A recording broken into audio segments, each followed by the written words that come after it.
Hey everyone, welcome back to Shivam tutorial. ಇವತ್ತಿನ ವಿಡಿಯೋದಲ್ಲಿ companies act 2013 schedule 3 ಪ್ರಕಾರ ಇರುವಂತಹ statement of profit and loss ಅನ್ನು ನೋಡೋಣ. ಇದು ಪಾರ್ಟ್ ಸೆಕೆಂಡ್ನ ವಿಡಿಯೋ ಆಗಿದೆ.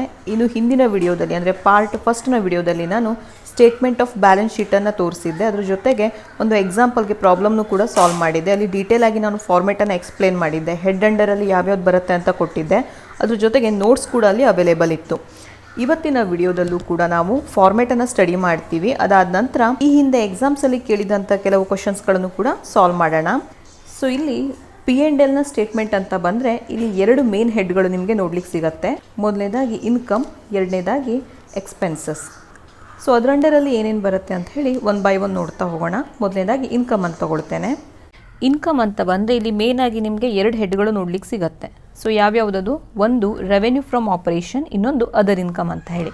ಅಂದರೆ ಒಂದು ಕಂಪನಿಗೆ ಯಾವ ವೇಯಿಂದ ಇನ್ಕಮ್ ಅಥವಾ ರೆವೆನ್ಯೂ ಅಂತ ಏನು ಹೇಳ್ತೀವಿ, ಅಮೌಂಟ್ ಅಂತ ಏನು ಹೇಳ್ತೀವಿ, ಅದು ರಿಸೀವ್ ಆಗುತ್ತೆ.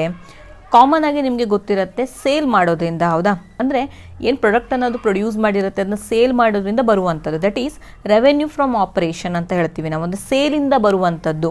ಅಂದರೆ ಸೇಲಿಂದ ಬರುವಂಥದ್ದು ಇದನ್ನು ನಾವೆಲ್ಲಿ ಬರಿತೀವಿ? ಈ ಹೆಡ್ಡಲ್ಲಿ ತೋರಿಸ್ತೀವಿ. ಇಲ್ಲಿ ರೆವೆನ್ಯೂ ಫ್ರಮ್ ಆಪರೇಷನ್ ಅನ್ನೋ ಹೆಡ್ಡಲ್ಲಿ ತೋರಿಸ್ತೀವಿ. ಆ್ಯಂಡ್ ಅದನ್ನು ಬಿಟ್ಟು ಬೇರೆ ಯಾವುದೋ ಸೋರ್ಸಸ್ಸಿಂದ ಇನ್ಕಮ್ ಜನ್ರೇಟ್ ಆದರೆ ಅದನ್ನು ನಾವು ಯಾವ ಹೆಡ್ಡಲ್ಲಿ ಬರಿತೀವಿ? ಅದರ್ ಇನ್ಕಮಲ್ಲಿ ತೊಗೊಳ್ತೀವಿ. ಸೊ ಇದನ್ನು ನಾವು ನೋಟಲ್ಲಿ ತೋರಿಸೋದು ಹೇಗೆ? ರೆವೆನ್ಯೂ ಫ್ರಮ್ ಆಪರೇಷನ್ ಅಂದರೆ ಅದರಲ್ಲಿ ಏನೇನು ಬರುತ್ತೆ, ಏನೇನು ನಾವು ಡಿಸ್ಕ್ಲೋಸ್ ಮಾಡಬೇಕಾಗತ್ತೆ ಅಂತ ಹೇಳಿ ನೋಡೋಣ. ಸೊ ನೋಡಿ, ಇಲ್ಲಿ ನಾನು ನೋಟನ್ನು ತೊಗೊಂಡಿದ್ದೇನೆ, ಅಕೌಂಟ್ ನೋಟ್ ಅಂತ ಹೇಳಿ. ನಿಮಗೆ ಗೊತ್ತಿರುತ್ತೆ ಇದು ಡಿಸ್ಕ್ಲೋಸರ್ ಅಂತ ಹೇಳಿ, ಹೌದಾ? ಇದ್ರ ಬಗ್ಗೆ ನಾನು ಡೀಟೇಲ್ ಆಗಿ ಫಸ್ಟ್ ವಿಡಿಯೋದಲ್ಲೇ ಹೇಳಿದ್ದೇನೆ. ನೋಡಿ, ರೆವೆನ್ಯೂ ಫ್ರಮ್ ಆಪರೇಷನ್ ಈ ಒಂದು ಹೆಡ್ ಅಂಡರಲ್ಲಿ ಏನೇನು ಬರುತ್ತೆ? Sale and sales return. ಅಂದರೆ ಸೇಲಿಂದ ಬಂದಂಥ ರೆವೆನ್ಯೂಗಳಿದ್ರೆ ನಾವು ಅದನ್ನ ಇಲ್ಲಿ ತೋರಿಸ್ತೀವಿ. ಎಲ್ಲಿ? ರೆವೆನ್ಯೂ ಫ್ರಮ್ ಆಪರೇಷನಲ್ಲಿ. ಅಫ್ಕೋರ್ಸ್ ಸೇಲ್ಸ್ ರಿಟರ್ನ್ ಇದ್ದರೆ ನಾವು ಅದನ್ನ ಲೆಸ್ ಮಾಡ್ಕೋಬೇಕಾಗತ್ತೆ. ಈ ಥರ ನಾವು ಸೇಲ್ಸ್ ರಿಟರ್ನನ್ನು ಲೆಸ್ ಮಾಡಿ ನೆಕ್ಸ್ಟ್ ಏನು ಅಮೌಂಟ್ ಬರುತ್ತೆ ಇದನ್ನ ನಾವು ಫಾರ್ಮೆಟಲ್ಲಿ ತೊಗೊಳ್ತೀವಿ. ಇದು ನಮ್ಮ ನೋಟ್ 1 ಆಗುತ್ತೆ. ಅಂದರೆ ನೋಟ್ 1 ಅಂತ ಬರೆದು ಎಷ್ಟು ಅಮೌಂಟ್ ಬಂತು ಅದನ್ನು ನಾವಿಲ್ಲಿ ತೋರಿಸ್ತೀವಿ. Next other income. Other income ಅಂತ ಅಂದರೆ ಸೇಲನ್ನು ಬಿಟ್ಟು ಬೇರೆ ಯಾವ್ಯಾವುದು ಸೋರ್ಸಿಂದ ಇನ್ಕಮ್ ಜನರೇಟ್ ಆಗುತ್ತೆ ಅಂತೇಳಿ. ಸೊ ಅದರಲ್ಲಿ ನೀವು ನೋಡ್ಬೋದು ರೆಂಟ್ ರಿಸೀವ್ ಇರ್ಬೋದು, ಇಂಟ್ರೆಸ್ಟ್ ರಿಸೀವ್ಡ್ ಇರ್ಬೋದು, profit from sale of fixed asset ಇರ್ಬೋದು.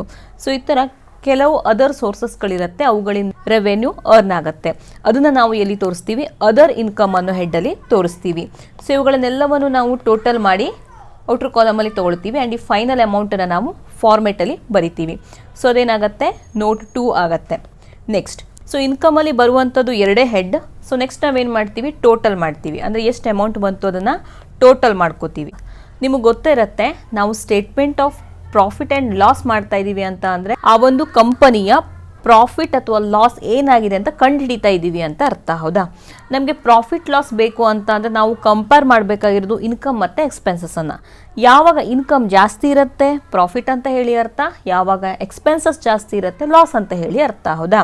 ಸೊ ಇನ್ಕಮನ್ನು ಏನು ಮಾಡ್ತೀವಿ? ಇಲ್ಲಿ ಟೋಟಲ್ ಮಾಡ್ಕೋತೀವಿ. ಎಷ್ಟು ಬಂತು ಅಂತ ಹೇಳಿ ಟೋಟಲ್ ಮಾಡ್ಕೋತೀವಿ.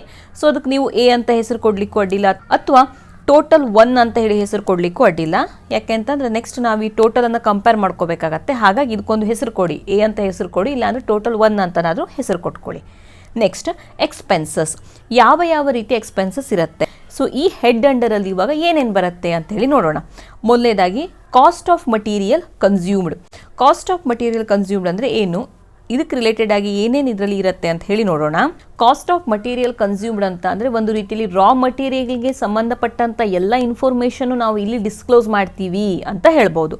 ನೋಡಿ, ಓಪನಿಂಗ್ ಸ್ಟಾಕ್ ಇರುತ್ತೆ, ಪರ್ಚೇಸಸ್ ಇದ್ದರೆ ಆ್ಯಡ್ ಮಾಡ್ತೀವಿ, ಅಂದರೆ ಓಪನಿಂಗ್ ಸ್ಟಾಕಿಗೆ ನಾವು ಆ್ಯಡ್ ಮಾಡ್ತೀವಿ. And carriage inward. Carriage inward ಅಂತ ಅಂದರೆ ಆ ಮಟೀರಿಯಲ್ನ ನಾವು ಪ್ರೊಡಕ್ಷನ್ ಡಿಪಾರ್ಟ್ಮೆಂಟ್ಗೆ ತರುವ ಟೈಮಲ್ಲಿ ಆಗುವಂಥ ಖರ್ಚುಗಳು ಇರ್ತದಲ್ವಾ, ಅದಕ್ಕೆ ನಾವು ಕ್ಯಾರಿಯೇಜ್ ಇನ್ವರ್ಡ್ ಅಂತ ಕರಿತೀವಿ. ಅದನ್ನು ಇದ್ದರೆ ನಾವು ಇಲ್ಲೇ ರೆಕಾರ್ಡ್ ಮಾಡ್ತೀವಿ. ಅದಾದ ನಂತರ ಕ್ಲೋಸಿಂಗ್ ಸ್ಟಾಕ್ ಇದ್ದರೆ ಲೆಸ್ ಮಾಡ್ತೀವಿ. ಅದಾದ ನಂತರ ರಿಟರ್ನ್ ಏನಾದರೂ ಕಳಿಸಿದಿದ್ರೆ ಗೂಡ್ಸನ್ನು, ಅಂದರೆ ಪರ್ಚೇಸ್ ಮಾಡಿರೋ ಗೂಡ್ಸ್ನ ವಾಪಸ್ ಏನಾದರೂ ಕಳಿಸಿದಿದ್ರೆ ಅದನ್ನು ನಾವು ಇಲ್ಲೇ ತೋರಿಸ್ತೀವಿ.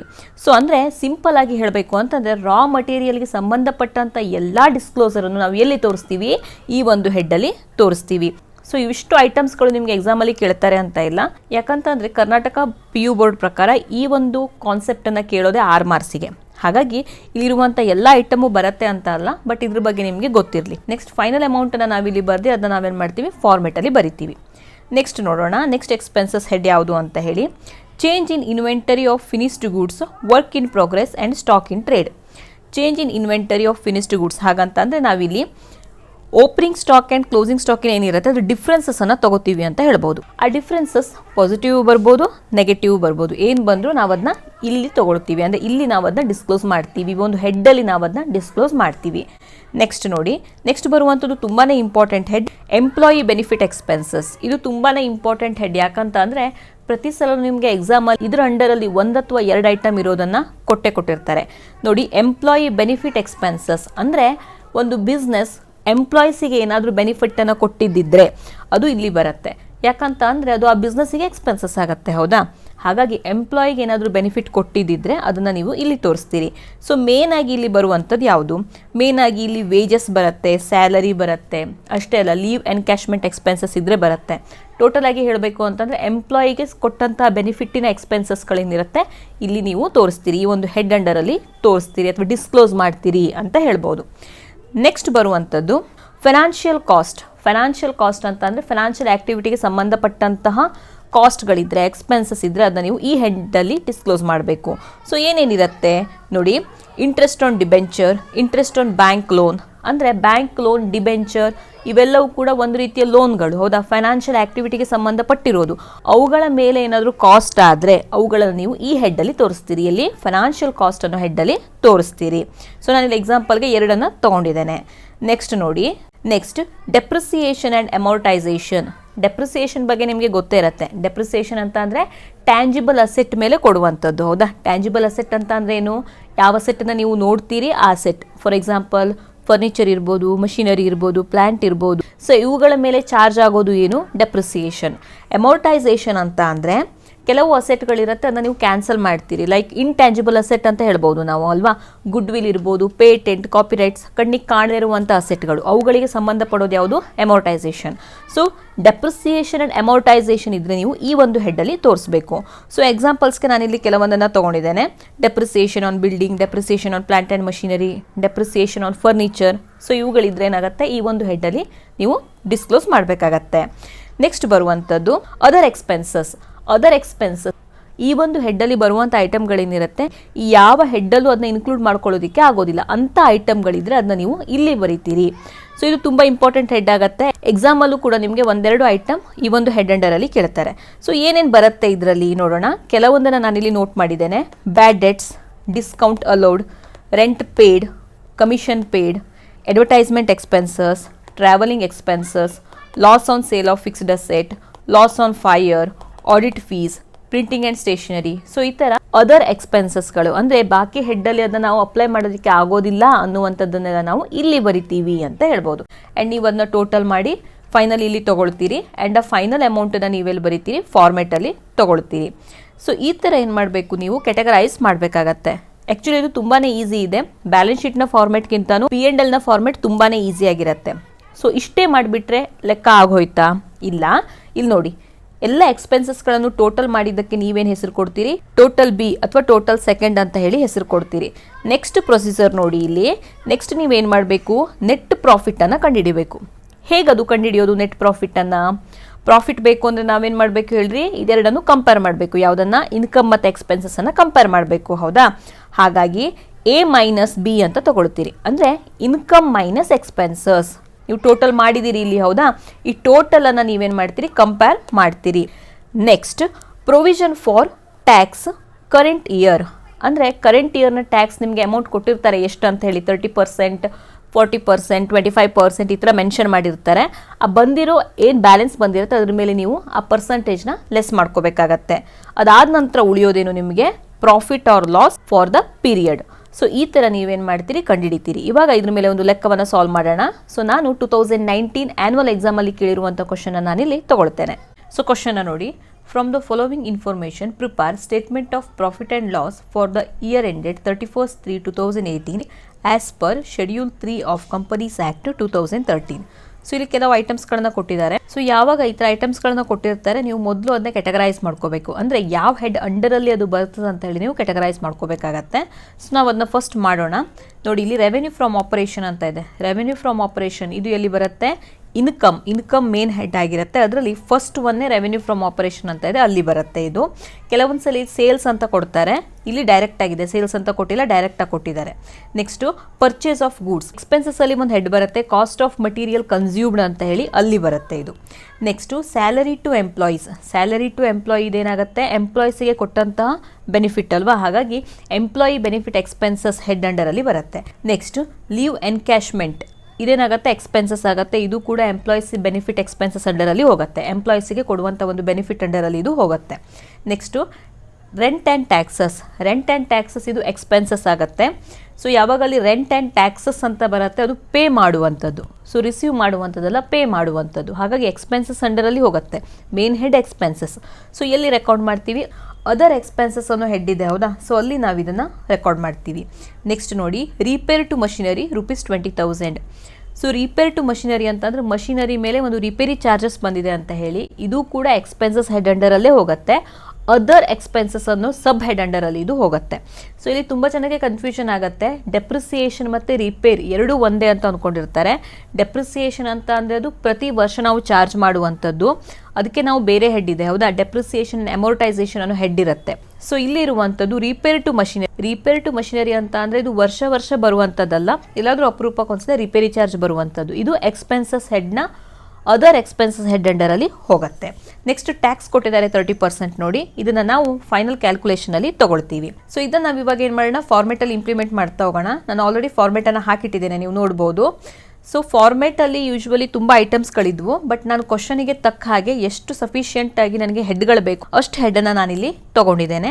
ನೀವು ಅಷ್ಟೇ ಎಕ್ಸಾಮಲ್ಲಿ ಅಷ್ಟೇ ಹೆಡ್ಡನ್ನು ತೊಗೊಂಡ್ರೆ ಸಾಕಾಗತ್ತೆ, ಬಿಕಾಸ್ ಕೇಳಿರೋದು 6 ಮಾರ್ಕ್ಸಿಗಾಗಿರುತ್ತೆ. ನೆಕ್ಸ್ಟ್ ನೋಡಿ ಅಕೌಂಟು ನೋಟನ್ನು ಮಾಡ್ಕೊಳ್ಬೇಕಾಗತ್ತೆ. ಅಕೌಂಟು ನೋಟ್ ಅಂತಂದರೆ ಡಿಸ್ಕ್ಲೋಸರ್, ಯಾವುದು ಡೈರೆಕ್ಟಾಗಿ ಇರೋದಿಲ್ಲ, ಮೀನ್ಸ್ ಹೆಡ್ ಅಂಡರಲ್ಲಿ ನೀವು 2-3 ಐಟಮ್ನ ಎಕ್ಸ್ಪ್ಲೇನ್ ಮಾಡಬೇಕಾಗಿ ಬರ್ತದೆ, ಆವಾಗ ನೀವು ಅಕೌಂಟ್ ನೋಟನ್ನು ಬಳಸಬೇಕಾಗತ್ತೆ. ಸೊ ನೋಡೋಣ ಹೇಗೆ ಸಾಲ್ವ್ ಮಾಡೋದು ಅಂತ ಹೇಳಿ. ಮೊದಲನೇದಾಗಿ ಏನಿತ್ತು ಅಲ್ಲಿ ರೆವೆನ್ಯೂ ಫ್ರಮ್ ಆಪರೇಷನ್ ಅಂತ ಇತ್ತು 5 lakhs. ಸೊ ಇದು ಡೈರೆಕ್ಟ್ ಆಗಿದೆ, ಹಾಗಾಗಿ ನಾನು ನೋಟಲ್ಲಿ ಬರೆಯೋದಿಲ್ಲ, ಡೈರೆಕ್ಟಾಗಿ ಇಲ್ಲೇ ಬರೀತೇನೆ 5 lakhs. ಒಂದೊಮ್ಮೆ ಇಲ್ಲಿ ಸೇಲ್ಸ್ ಅಂತ ಇದ್ದು ಒಂದೊಮ್ಮೆ ಸೇಲ್ಸ್ ರಿಟರ್ನ್ ಹೀಗೇನಾದರೂ ಇದ್ದಿದ್ರೆ ನಾನು ಅದನ್ನ ನೋಟಲ್ಲಿ ಮೆನ್ಷನ್ ಮಾಡ್ತಾ ಇದ್ದೆ. ಸೊ ಇಲ್ಲಿ ಡೈರೆಕ್ಟಾಗಿ ಇರೋದ್ರಿಂದ ನಾನು ಡೈರೆಕ್ಟಾಗಿ ಅಮೌಂಟನ್ನು ತೊಗೊಂಡೆ, ಮತ್ತೆ ನೋಟಲ್ಲಿ ಇದನ್ನ ನಾನು ಬರೀಲಿಲ್ಲ. ನೆಕ್ಸ್ಟ್ ನೋಡಿ ಅದರ್ ಇನ್ಕಮ್ ಅಂತ ಹೇಳಿ, ಅದರ್ ಇನ್ಕಮ್ ಹೆಡ್ಡಲ್ಲಿ ಏನಾದರೂ ಬರುತ್ತಾ ಅಂತ ಹೇಳಿ ನಾವು ನೋಡ್ತೀವಿ. ಅದರ್ ಇನ್ಕಮ್ ಹೆಡ್ಡಲ್ಲಿ ಬರುವಂಥದ್ದು ಏನೂ ಇಲ್ಲ ಹೌದಾ, ಸೊ ಡ್ಯಾಶ್ ಹಾಕೊಳ್ಳೋಣ, ಇಲ್ಲಿ ಏನೂ ಇಲ್ಲ. ನೆಕ್ಸ್ಟ್ ಎಕ್ಸ್ಪೆನ್ಸಸ್ಗೆ ಬಂದೆ ಕಾಸ್ಟ್ ಆಫ್ ಮಟೀರಿಯಲ್ ಕನ್ಸ್ಯೂಮ್ಡ್ ಇದೆ. ಕಾಸ್ಟ್ ಆಫ್ ಮಟೀರಿಯಲ್ ಕನ್ಸ್ಯೂಮಿಗೆ ಸಂಬಂಧಪಟ್ಟ ಹಾಗೆ ಒಂದು ಐಟಮ್ ಇತ್ತು, ಯಾವುದದು ಪರ್ಚೇಸ್ ಆಫ್ ಗೂಡ್ಸ್ ಹೌದಾ. ಸೊ ಇದನ್ನು ನಾವು ಡಿಸ್ಕ್ಲೋಸ್ ಮಾಡಿ ತೋರಿಸೋಣ. ನೋಟ್ 1.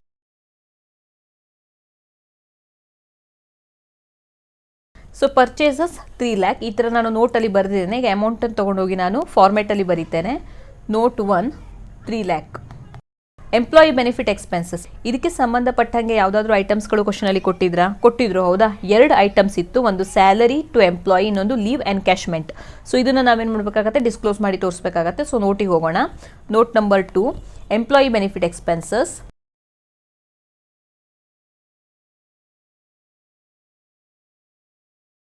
ನೋಡ್ಬೋದು ನೀವು ಇಲ್ಲಿ ಸ್ಯಾಲರಿ ಮತ್ತು ಲೀವ್ ಎನ್ಕ್ಯಾಶ್ಮೆಂಟ್ ನಾನು ಈ ಥರ ಇನ್ನರ್ ಕಾಲಮಲ್ಲಿ ಬರ್ಕೊಂಡು ಟೋಟಲ್ ಅಮೌಂಟನ್ನು ಔಟರ್ ಕಾಲಮಲ್ಲಿ ತೊಗೊಂಡಿದ್ದೇನೆ 50,000. ಸೊ ಇದನ್ನು ನಾನೀಗ ನೋಟಲ್ಲಿ ಮೆನ್ಷನ್ ಮಾಡ್ತೇನೆ. ನೋಟ್ 2 50,000. ನೆಕ್ಸ್ಟ್ ಅದರ್ ಎಕ್ಸ್ಪೆನ್ಸಸ್ಗೆ ಸಂಬಂಧಪಟ್ಟಾಗ ಯಾವುದಾದ್ರೂ ಐಟಮನ್ನು ಕೊಟ್ಟಿದ್ರಾ ಅಂತ ಹೇಳಿ ನೋಡೋಣ. ಹೌದು, ಅದರ್ ಎಕ್ಸ್ಪೆನ್ಸಸ್ಗೆ ಸಂಬಂಧಪಟ್ಟಂಗೂ 2 ಐಟಮ್ ಇತ್ತು ಹೌದಾ. ಒಂದೇದಾಗಿ ರೆಂಟ್ ಆ್ಯಂಡ್ ಟ್ಯಾಕ್ಸಸ್, ಇನ್ನೊಂದು ರಿಪೇರ್ ಟು ಮಷಿನರಿ. ಸೊ ಇದನ್ನು ನಾನು ತಗೊಳ್ತೇನೆ.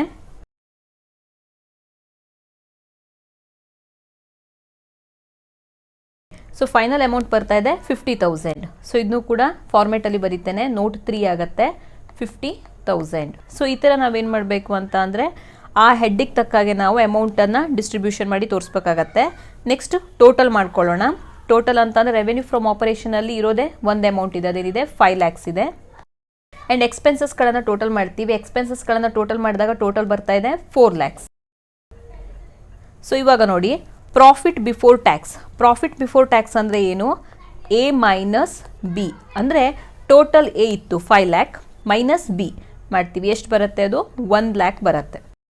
ನೆಕ್ಸ್ಟ್ ಟ್ಯಾಕ್ಸನ್ನು ಲೆಸ್ ಮಾಡಬೇಕಾಗತ್ತೆ. ಟ್ಯಾಕ್ಸ್ ಎಷ್ಟಿತ್ತು ಕ್ವಶನಲ್ಲಿ 30% ಅಂತ ಕೊಟ್ಟಿದ್ರು ಹೌದಾ. ಈಗ 1 lakh ಮೇಲೆ 30% ಅಂದರೆ ಎಷ್ಟಾಗತ್ತೆ ಅಂತ ನೋಡ್ತೀವಿ. ಸೊ ಅಮೌಂಟ್ ಆಗುತ್ತೆ ಅದು 30,000. ಸೊ ಇದನ್ನ ಮೈನಸ್ ಮಾಡೋದು ಹೌದಾ, ಹಾಗಾಗಿ ನಾನು ಬ್ರ್ಯಾಕೆಟಲ್ಲಿ ಇಡ್ತೇನೆ. ಸೊ ಫೈನಲಿ 1 lakh ಅಲ್ಲಿ 30,000 ಲೆಸ್ ಮಾಡಿದಾಗ ಅಮೌಂಟ್ ಎಷ್ಟು ಬರುತ್ತೆ, 1000. ಸೊ ಇದೇನಾಯಿತು, ಪ್ರಾಫಿಟ್ ಆಫ್ಟರ್ ಟ್ಯಾಕ್ಸ್. ಸೊ ಈ ಥರ ನಾವೇನು ಮಾಡ್ತೀವಿ, ಕ್ಯಾಲ್ಕುಲೇಷನ್ನ ಮಾಡ್ತೀವಿ. ಸೊ ಸಿಂಪಲ್ ಇರುತ್ತೆ ನಿಮಗೆ ಕ್ವಶನ್ಸ್ಗಳು 6 ಮಾರ್ಕ್ಸಿಗೆ ಕೇಳುವಂಥದ್ದು. ಅದರಲ್ಲೂ ಕೂಡ ಪ್ರಾಫಿಟ್ ಆ್ಯಂಡ್ ಲಾಸ್ ಸ್ಟೇಟ್ಮೆಂಟ್ ಮೇಲೆ ಕೇಳಿದ್ರೆ ತುಂಬಾ ಸಿಂಪಲ್ ಆಗಿರುತ್ತೆ. ಸೊ ಇದರ ನೋಟ್ಸ್ ನಿಮಗೆ ಡಿಸ್ಕ್ರಿಪ್ಷನಲ್ಲಿ ಅವೈಲೇಬಲ್ ಇರುತ್ತೆ, ಬೇಕಿದ್ರೆ ಚೆಕ್ ಮಾಡ್ಕೊಳ್ಳಿ.